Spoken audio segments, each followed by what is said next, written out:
Miss Prema எங்க இருக்கு? Hi Prema, நீங்க என்ன சொல்லணும்? நான் பிரேமா. தென்காசி மாவட்டம் கழுநீர்குளம் அப்படிங்கிற ஒரு கிராமம் தான் என்னோட ஊர். அப்பா பேர் வந்து ராமசாமி. அப்பா வந்து மேஷனா இருக்காங்க.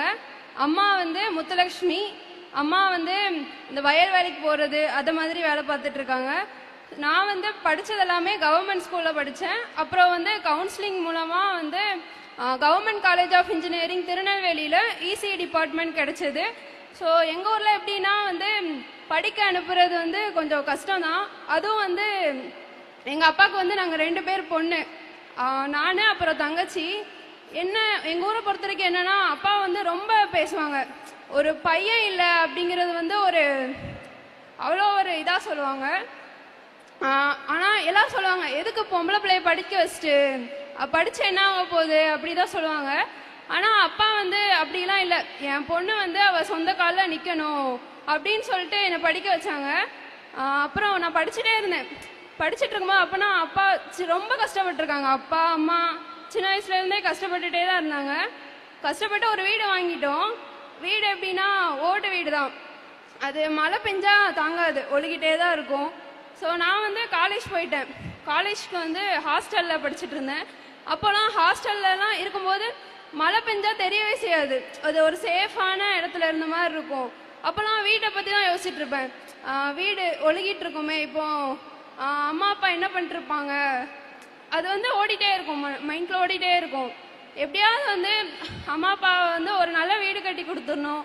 அப்புறம் வந்து என் மேலே நம்பிக்கை வச்சு எல்லாரும் சொன்னாங்க படிக்க அனுப்பாதீங்கன்ட்டு. எங்கள் அப்பா வந்து என் மேலே இருக்க நம்பிக்கையில் மட்டும்தான் படிக்க அனுப்புனாங்க.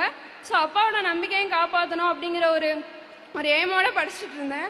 ஸோ அப்படி இருக்கும்போது 7th செமஸ்டரில் வந்து எங்களுக்கு நான் முதல்வன் மூலமாக IC chip design and verification அப்படிங்கிற ஒரு கோர்ஸ் எட்வியான் டெக்னாலஜிஸுங்கிற ஒரு கம்பெனிலேருந்து நடத்துனாங்க. ஸோ அந்த கோர்ஸ் மூலமாக தான் வந்து ஒரு புது இண்டஸ்ட்ரி பற்றியே தெரிஞ்சுக்கிட்டோம். ஸோ நாங்கள் ஈஸி படிக்கும்போது ஒன்று சாஃப்ட்வேர் போகலாம், இல்லாட்டி எம்பெடட் அது ரிலேட்டடாக படிக்கலாம் அப்படிங்கிற மட்டும்தான் தெரிஞ்சிருந்தது. ஸோ அவங்க மூலமாக வந்து செமிகண்டக்டர் இண்டஸ்ட்ரி அப்படிங்கிற ஒரு இருக்குது அப்படிங்கிறத வந்து தெரிஞ்சுக்கிட்டோம். ஸோ இந்த கோர்ஸை வந்து நாங்கள் வெளியே போய் படிச்சிருந்தோம் அப்படின்னா லட்சக்கணக்கில் கேட்பாங்க. ஒரு கோர்ஸ் முடிக்கிறதுக்கே லட்சக்கணக்கில் செலவாகும். அப்படி வந்து எங்கள் வீட்டில் வந்து படிக்க வச்சுருப்பாங்களான்னு தெரில. ஏன்னா அப்பாவும் இன்னும் கஷ்டப்பட்டுகிட்டே தான் இருக்காங்க. ஸோ அதுவும் இல்லாமல் நேர்லேயே வந்து சொல்லி தந்தாங்க. வீக்லி தேர்ஸ்டே வந்து ட்ரைனர்ஸ் வந்து சொல்லி தருவாங்க. ஸோ எப்படின்னா நான் நினச்சதெல்லாம் நான் அந்த கோர்ஸ் படித்தேன். அப்புறம் ஹேக்கத்தான் நடந்துச்சு, ஹேக்கத்தான் அட்டன் பண்ணோம். இன்டர்வியூ ப்ராசஸ் போயிட்டு இருந்துச்சு, அதை முடித்தேன். ஸோ அதை முடிச்சுட்டு இப்போ நாங்கள் ஒரு நான் முதல்வன் மூலமாக ஒரு 9 பேர் வந்து எட்வியான் டெக்னாலஜிஸ் அப்படிங்கிற ஒரு செமிகண்டக்டர் ரிலேட்டடான ஒரு கம்பெனியில் ஒர்க் பண்ணிகிட்டு இருக்கோம். அது வந்து எப்படின்னா, இப்போ வந்து யாருமே வந்து எங்கள் அப்பா கிட்ட போய் சொல்ல முடியாது, நீ படிக்க வச்ச, ஆனால் உன் பொண்ணு வந்து நான் இப்போ எதாவது படித்து முடிச்சுட்டு வீட்டில் இருந்திருந்தேன் அப்படின்னா வந்து எங்கள் அப்பா மற்றவங்களாம் சொன்னது உண்மையாக இருக்கும், பொம்பளை பிள்ளை படித்து என்ன பண்ணுறா அப்படின்ட்டு. ஆனால் இதுக்கப்புறம் யாருமே வந்து அந்த வார்த்தையே சொல்ல முடியாது, பொம்பளை பிள்ளை படித்தா என்ன பண்ண முடியும் அப்படிங்கிறது. ஏன்னா வந்து கேர்ள்ஸ்க்கு தெரியும், கேர்ள்ஸோ பாய்ஸோ 2 பேருக்குமே ஒரே எய்ம் தான். நம்ம அம்மா அப்பாவை எப்படி பார்த்துக்கணும் அப்படிங்கிறது வந்து 2 பேருக்குமே காமனான ஒரு எய்ம் தான். ஸோ அதை வந்து என் அப்பா வந்து இப்போ ரொம்ப பெருமையாக இருப்பாங்கன்னு நினைக்கிறேன். ஏன்னா வந்து அவங்க வச்ச நம்பிக்கையால் தான் வந்து இவ்வளோ தூரம் வந்து எல்லாமே பாசிபிளாக ஆகிருக்கு. ஸோ அப்பா அம்மா 2 பேருக்குமே வந்து ரொம்ப நன்றி சொல்லணும். அவங்களால மட்டும்தான் இது நடந்துச்சு. அதுக்கப்புறம் நான் முதல்வன் ஸ்கீம், ஸோ அது மட்டும் இல்லைன்னா வந்து என் லைஃப் இப்படி ஆயிருக்குமான்னு தெரில. படிச்சுட்டு முடிச்சுட்டு என்ன பண்ணியிருப்பேன் அப்படிங்கிற ஒரு ஐடியாவே இல்லாத போது வந்த சான்ஸ் தான் இது. ஸோ ஃப்யூச்சரில் என்ன பண்ணோம் அப்படின்னா, அப்பா அம்மாவுக்கு மழை பெய்தோ வெயில் அடிக்குதோ எதையுமே ஒரு கவலையே இல்லாமல் அம்மா அப்பா சேஃபாக இருக்க மாதிரி ஒரு பெரிய வீடு கட்டணும், மழையில் நனையாத மாதிரி. ஸோ அப்புறம் வந்து அது நானும் அப்பா அம்மா என் தங்கச்சி 4 பேருமே சேர்ந்து கட்டணும், எங்கள் உழைப்பில் கட்டினதாக இருக்கணும்.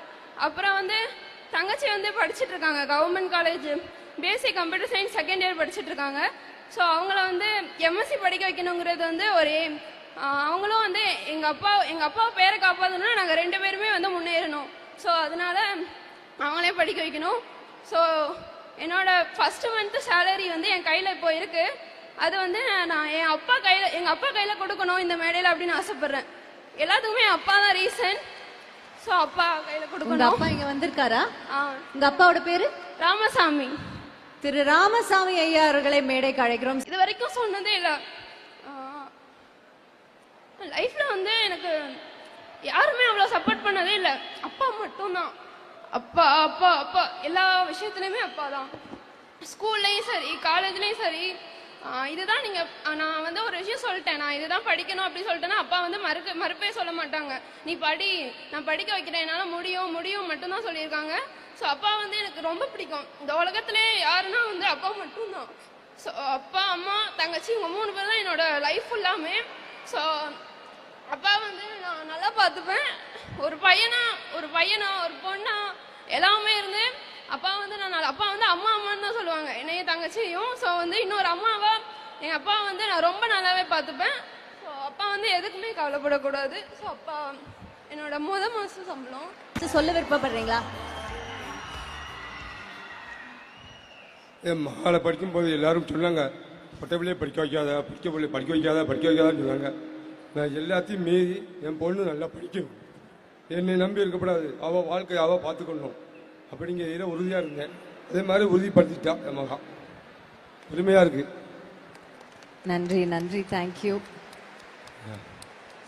ரொம்ப நன்றிங்க ஐயா. உங்க பொண்ணு வந்துட்டு இன்னைக்கு உங்களை மட்டும் பெருமைப்படுத்தல, இந்த நான் முதல்வன் திட்டத்தையும் சேர்த்து பெருமைப்படுத்தியிருக்காங்க. திட்டம் வகுத்தது அரசாங்கம் தான். நம்மளுடைய சீஃப் மினிஸ்டர் கண்டிப்பா இத பார்த்து ரொம்ப ரொம்ப சந்தோஷப்படுவாரு. ரொம்ப அவரும் ஒரு அப்பா மாதிரி கண்டிப்பா இத பார்த்து பெருமைப்படுவாரு. சீக்கிரம் வீடு கட்டுங்க. ஓகேயா? தேங்க்யூ ஐயா, தேங்க்யூ so much.